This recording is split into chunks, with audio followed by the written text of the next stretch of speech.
Di ba gumawa ako ng video kagahapon? Nag-apply ako sa buhok ko nito.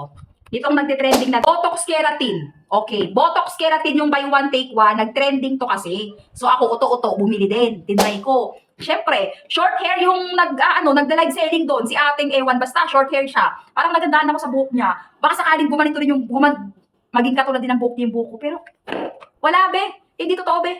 Wala be, walang ganun. Walang shortcut kahit saan talaga be, walang shortcut. Magiging ganun na kaganda yung buhok mo sa katulad ng nagda-live selling na yon, selling na yon. Magiging ganun na kaganda yung buhok mo na yan. Itatag ko na lang siya, ayan o, magiging ganyan lang kaganda. Kung mag-i-effort ka din, walang shortcut. Hindi yung isang apply mo pa lang, maganda na agad. Walang ganun. Wala, be. Okay. Baka kung sakaling maubos ko yung isang ganito, everyday na gamit ko, yun, magiging ganun. Tandaan nyo ha. Okay. And take note, this one, Botox Keratin by one take one, napakamura lang. Wala pang 200 to. Nasa 170 o 180 plus na mga ganun lang to. Sobrang mura lang.